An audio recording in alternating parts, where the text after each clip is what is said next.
Canal Lip Speed, velocidade e informação do jeito que você gosta, apresenta... Leila Lombardi foi a pilota mais bem-sucedida da história das mulheres no automobilismo, porque ela foi a única pilota a marcar pontos na Fórmula 1, que é a categoria mais importante do automobilismo, e com méritos. Isso aconteceu naquele famigerado Grande Prêmio da Espanha de 1975, disputado nas ruas de Montjuïc, em Barcelona, quando a prova foi interrompida por causa do desastre que envolveu Ralf Stommelen, quando ele perdeu o aerofólio traseiro, bateu num guardrail solto e atravessou o guardrail, né, e atingiu vários espectadores, levando 5 deles à morte. A prova em que o Emerson Fittipaldi se negou a participar e foi embora antes da corrida, exatamente porque os guardrails estavam mal posicionados, assim como o Wilsinho e o Arturo Merzario, que largaram e pararam na primeira volta apenas para evitar que seus carros fossem apreendidos pela direção de prova se houvesse algum processo, né? A Leila merece todo o crédito porque a prova foi recheada de acidentes, né? E ela conseguiu levar o carro até a prova ser interrompida. Ela saiu ilesa, sem bater o carro, e levou o mesmo à 6ª posição, posição que ela ocupava desde 4 voltas antes da interrupção da corrida. Como a corrida não terminou e ainda não tinham sido atingidos 75% da prova, ela levou meio ponto pela 6ª colocação, que na verdade seria 1 ponto numa condição normal. Mas que pontos importantes foram esses, não é verdade? Porque é a única mulher na história, primeira e única mulher da história a marcar ponto na Fórmula 1, né? O que é uma façanha, convenhamos, né? Mas a Leila fez outra prova espetacular na Fórmula 1, na minha opinião, a melhor prova dela na Fórmula 1, ainda no ano de 1975, em Nürburgring, quando, no circuito de 22,8 quilômetros, quando ela terminou na 7ª colocação, na mesma volta dos líderes, 9 carros terminaram, dos 23 que largaram, mas ela manteve a 7ª posição, tinham 2 carros atrás dela.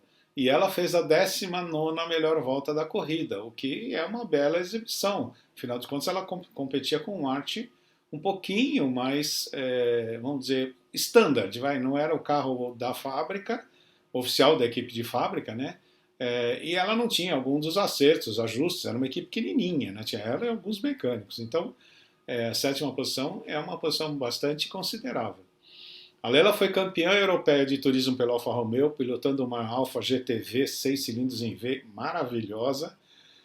E foi, além de ter sido a única mulher a marcar pontos na Fórmula 1, ela foi a primeira mulher a marcar pontos na Fórmula Aurora, que corria com carros semelhantes à Fórmula 1, mas equipados com motores V8 de 5.000 cilindradas. Isso no final da década de 70 até meados da década de 80. Ela também andou em Daytona, na NASCAR, fez 3 provas da NASCAR, chegou a andar em 25º lugar em Daytona antes de quebrar. E ela encerrou a carreira disputando provas no europeu de Sports Cars, onde ela pilotou para a Alpine, pela Abarth, ganhou várias corridas, uma excelente pilota, sem dúvida nenhuma. Acabou falecendo por um câncer, né, com apenas 51 anos de idade. Maria Teresa De Felips, essa italiana que foi a primeira mulher a chegar à Fórmula 1, quando em 1957 ela tentou classificar no Grande Prêmio da Bélgica, mas não conseguiu, e acabou disputando 3 provas então na Fórmula 1 em 1958. E a melhor delas foi justamente na Bélgica, no dificílimo circuito de Spa, quando ela terminou na 10ª colocação, um ótimo resultado para ela. E ela conta uma coisa muito engraçada, eu vou deixar um link na descrição de um filme que a Maserati fez em homenagem a ela, mas ela disse que antes da largada da primeira prova, o Fangio veio até ela e falou: olha, se você estiver indo muito rápida, lembre-se que você está assumindo muitos riscos. E ela pensou com ela, né? Bom, mas é aqui que eu quero estar, né? E é ali que eu me sentia destemida, como é o nome desse filme que eu vou deixar o link, né? Fearless. E foi assim que ela disputou, então, 3 provas pela Maserati na Fórmula 1, e em muitas outras categorias, incluindo esportes protótipos de GT e turismo pela marca italiana, e venceu algumas provas e realizou o seu sonho de competir. Como ela mesma disse, era ali que ela se sentia em casa. Maria Teresa de Philipps. A inglesa Divina Gallica foi outra pilota que tentou se classificar 3 vezes para a Fórmula 1, mas para correr na Fórmula 1, né, mas não conseguiu. Mas foi lá na Fórmula Aurora, né, que carros parecidos com Fórmula 1 com motor V8 de 5 litros, que ela foi a primeira mulher a chegar ao pódio dessa importante categoria inglesa. Como curiosidade, ela competia com o número 13 e na tentativa de classificação que ela fez para o Grande Prêmio da Inglaterra em 1976, ela estava com o número 13, mas ela foi pressionada pelo diretor da prova que não queria que ela largasse ou que ela tentasse classificar com aquele número, com medo, né, de que acontecesse um acidente, porque afinal de contas era o número do azar, né? Mas ela não quis saber, não, falou, não vou trocar não, porque eu me inscrevi com esse número e agora eu vou tentar com esse número. Ela foi campeã olímpica de esqui, era uma pilota uma atleta, né? Muito ativa, a Divina Gallica. Ganhou, inclusive, prêmios aí da realeza britânica. Né? A sul-africana Desiree Wilson foi, aqui para mim, demonstrou na pista que poderia ter tido muito sucesso na Fórmula 1. Porque ela tentou se classificar no Grande Prêmio da Inglaterra em 1980, mas acabou ficando de fora.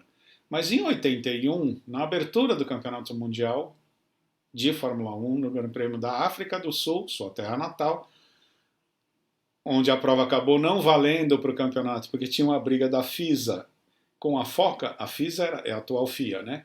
E a FOCA é a Formula One Management de hoje, né? Onde nos treinos classificatórios ela tinha ficado apenas 6 décimos atrás do Ed Cheever nos treinos, na 16ª posição de largada. Olha que beleza, em 16ª posição. Tinham 23 carros competindo. Durante a corrida, ela chegou a ocupar a 6ª colocação. A pista estava úmida, ficou seca, depois ficou úmida, depois ficou seca. No momento em que ela vai para o box, põe pneu de pista seca, quando ela retorna, ela vai dar passagem para o Nelson Piquet, que era o líder da corrida, mas aí ela escolheu o lado errado, né? Foi para o lado que estava com a pista molhada, com o pneu slick, frio, né? Ela tinha acabado de sair do box, e aí perdeu o controle do carro e bateu. É uma pena, né? Porque ela fazia uma apresentação brilhante, era a melhor apresentação da história de uma mulher numa prova de Fórmula 1. E ela deveria ter continuado na Fórmula 1, porque o Ken Tiller fez um convite para ela e ela estava tentando levantar patrocínio, ela não tinha conseguido todo o patrocínio, mas o Ken Tiller estava disposto a levá-la mesmo para a Fórmula 1. Mas aí na hora H apareceu um cara chamado Michele Alboreto, lembra dele? E com um patrocínio fechou a vaga, né? E todo mundo lembra, né? O Alboreto foi vencer 2 provas pela Tyrrell. Era um piloto sensacional, o Alboreto. Bom, ela se tornou a primeira mulher a vencer uma prova na Fórmula Aurora, pilotando um carro de Fórmula 1. Que a Fórmula Aurora tinha os carros que eram chamados da Aurora, mas você podia competir com um carro de Fórmula 1 desde que esse carro tivesse 3 anos de fabricação, sem atualização. Né? E ela usou o Wolf WR4, que era um carro de 77, e venceu a corrida. No seu currículo, ela também tem um campeonato sul-africano de Fórmula Ford, ela foi campeã, né? Sendo que somente ela e a brasileira Cristina Rosito têm título de campeã de Fórmula Ford. Olha que coisa fantástica. Desiree Wilson, para mim, teria sido uma grande pilota na Fórmula 1. Giovanna Amati, outra italiana que chegou à Fórmula 1 e tentou se classificar 3 vezes com um carro da Brabham, porque a Brabham em 92 tinha uma promessa de um patrocínio para levar a Giovanna para a Fórmula 1. Mas o carro não era lá grande coisa, era um carro médio, mas o motor Judd V10, que estava no início do V10, era muito fraco e ela pouco pôde fazer, né? Não tinha muito o que fazer com um carro que não é muito bom e um motor que é fraquíssimo. Então, a gente a viu treinar aqui em Interlagos em 92 e você vendo ela na pista, ela era boa, mas um carro ruim não tem o que fazer, né? Mas aí logo em seguida a equipe não conseguiu fechar o patrocínio, que estava quase certo, para colocá-la definitivamente na equipe, e aí ela foi dispensada da equipe Brabham e voltou para a Europa e foi competir em outras categorias. E logo em seguida, 2 ou 3 anos depois, ela é campeã da Porsche Cup europeia. Né? Hoje a Porsche Cup é muito mais famosa, muito mais importante no mundo Mas na época só tinha ex-piloto de Fórmula 1 correndo lá. E ela foi campeã. Sarah Fisher é um nome da Fórmula Indy, todo mundo sabe, né? Foi uma das pilotas mais rápidas da Fórmula Indy. Aliás, ela, na época, em 2002, ela tinha até aquela data a melhor volta de classificação de uma mulher na história de Indianápolis. E por causa disso, ela acabou recebendo um prêmio da McLaren que deu a ela o direito de andar na McLaren de 2001 em Indianápolis para o Grande Prêmio de 2002. Só que aquele carro era um carro reserva, né? Ela não podia bater o carro, né? Então ela não andou muito rápida. Na verdade, ela foi aproveitar a promoção, né? Ela era muito, muito veloz nas pistas ovais, né? Ela surpreendeu um monte de gente, fez pole position, liderou, perdeu uma prova quase ganha no finalzinho com um problema no pneu. Mas na pista mista ela não era tão rápida, então não sei na Fórmula 1 se ela teria o mesmo resultado do que na Fórmula Indy, mas ela tinha talento de sobra. Catherine Led, a inglesa que ganhou de presente 2 dias de testes por ter sido a primeira mulher a vencer na Fórmula Atlantique nos Estados Unidos, onde ela foi a terceira colocada no campeonato 2005, ela ganhou esses 2 dias de testes pela Minardi no circuito de Vallelunga, na Itália. E ela acabou fazendo a melhor marca entre os 3 participantes daquele treino. E deixou uma boa impressão, mesmo tendo batido no primeiro dia onde a pista estava molhada. E ela teria lugar na equipe se ela tivesse um patrocínio forte. Mas sabe como é que é, né? Patrocínio a gente já viu que é difícil para todo mundo. Para a mulher, então, é bem mais difícil. Ela tem uma carreira excelente, ela está em atividade ainda, né? Ela fez grandes provas na DTM, na GT, no Jaguar, no elétrico, no Jaguar elétrico, onde ela foi a primeira mulher a vencer, fazer pole position e volta mais rápida. Ou seja, ela não é fácil não. E competiu na Indy, onde não fez grandes provas, mas levava o carro até o final e sempre teve boas participações. E atualmente ela corre no IMSA, nos Estados Unidos, né, onde, na categoria GT Pro ou GT-AM, né, às vezes ela é uma na categoria, às vezes na outra. Excelente pilota. Maria de Villota, a espanhola, filha do Emílio de Villota, né, que foi um piloto de Fórmula 1, não foi um grande piloto, participou de apenas de algumas provas. E ela foi piloto de testes da Marúcia e, infelizmente, ela acabou falecendo depois do acidente que ela teve num teste de motor na pista de um aeroporto particular na Inglaterra. O carro apresentou um defeito no sistema anti-stall e de pit lane, né? Na hora que ela veio parar o carro acabou acelerando sozinho e ela acabou atingindo um caminhão que estava com a rampa de carga entreaberta. Então ela acabou batendo a cabeça direto nessa rampa de carga, né? Ela fraturou o crânio, perdeu uma vista e acabou falecendo um ano depois, né? E sorriso e a simpatia dela serão lembrados para sempre, com certeza. Antes dessa fatalidade, ela tinha sido a primeira e única mulher a competir e marcar ponto numa categoria chamada Fórmula Super League, que eram carros V12, parecido com Fórmula 1, com patrocínios de clubes de futebol. É isso mesmo. Ela foi a primeira a marcar pontos. Também correu de Fórmula 3 e teve bons resultados. Maria de Villota. Suzy Wolff, a esposa do Toto Wolff, que foi piloto de competição durante muitos anos, teve uma longa carreira no automobilismo. Ela começou no kart, na Fórmula Ford inglesa, na Fórmula 3 inglesa, na Fórmula Ford até fez pódio, na Fórmula 3 fez pontos. Depois foi correr na Alemanha, correu no DTM. E no DTM, né, no Campeonato Alemão de Turismo famoso, ela fez provas boas, chegou inclusive em várias provas a ficar à frente do Ralf Schumacher. Pois ela até que fez uma carreira boa no DTM. Depois assinou com a equipe Williams e foi piloto de teste, primeiro de desenvolvimento e depois piloto de teste na equipe Williams entre 2013 e 2016, né? Saiu da equipe no meio de 16. Ela chegou a testar oficialmente pela Williams, fez um teste privado primeiro e depois entrou em 2 treinos oficiais na Fórmula 1 em 2014. No Grande Prêmio da Inglaterra, que inacreditavelmente o carro saiu do boxe e quebrou, parece até coisa encomendada. E depois no Grande Prêmio da Alemanha, na semana seguinte, que também ela saiu do boxe e o carro apresentou problema. Só que ela conseguiu levar o carro de volta até o boxe, fizeram a substituição de uma peça eletrônica. Ela voltou para a pista e fez apenas 227 milésimos de segundo de diferença para o Felipe Massa. Ela foi a 14ª mais rápida naquele treino. Veja você, 227 milésimos de segundo num circuito de Hockenheim. Foi um excelente tempo da Suzy, o que prova o que eu dizia dela. Ela podia ter competido na Fórmula 1. Ela não competiu porque a equipe Williams não teve a disposição de colocá-la para correr. Inclusive, quando o Bottas não pode correr, na Austrália, ela podia ter substituído o Bottas. E a equipe pisou na bola, na minha opinião. Eu acho que por causa disso, a frente, né, de 15 para 16, então ela resolve sair da equipe Williams, porque afinal de contas, se eu não vou poder correr quando tem a chance, então vou embora. Fundou uma equipe de Fórmula E, tem algumas vitórias na categoria com o Eduardo Mortara. Felipe Massa, inclusive, correu por ela na Fórmula E.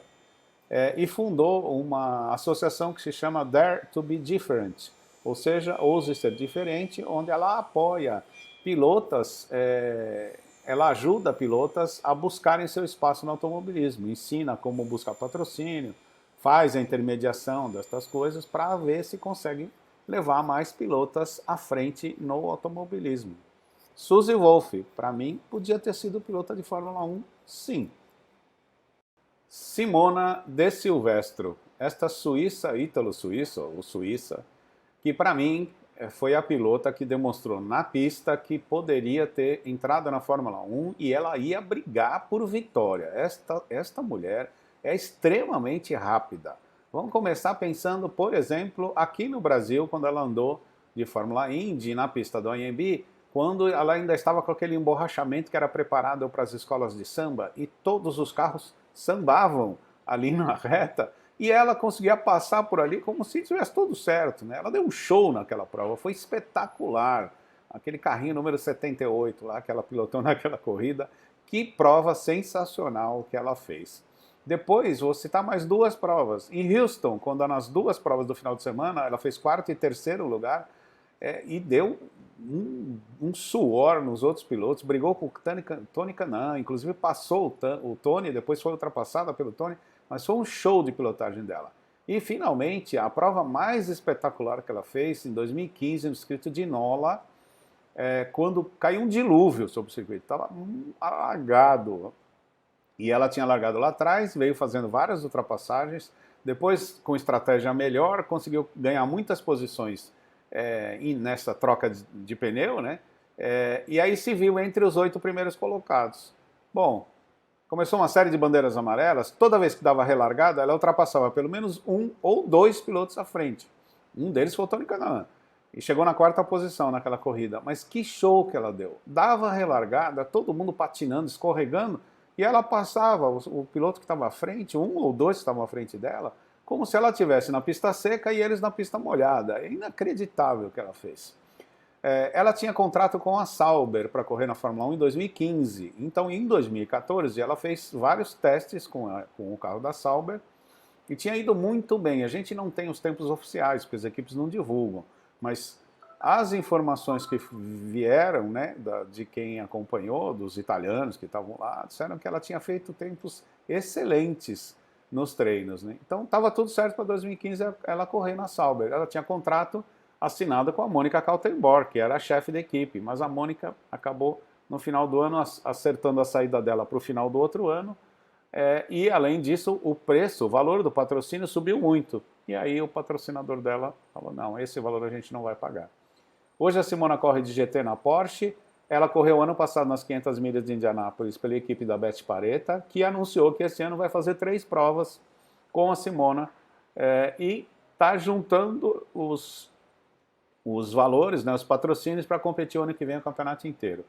Que bom, a gente quer ver a Simona disputando a Fórmula Indy de novo e quem sabe, talvez a Fórmula 1 não dê mais, mas essa mulher, ela é para ganhar, não é para ficar acompanhando os outros não. Simona De Silvestro, para mim, se chegasse na Fórmula 1, era para brigar por pódio e por vitória.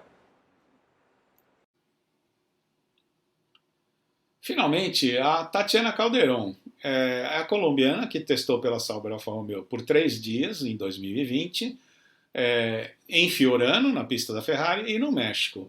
No México, ela testou logo após o Grande Prêmio.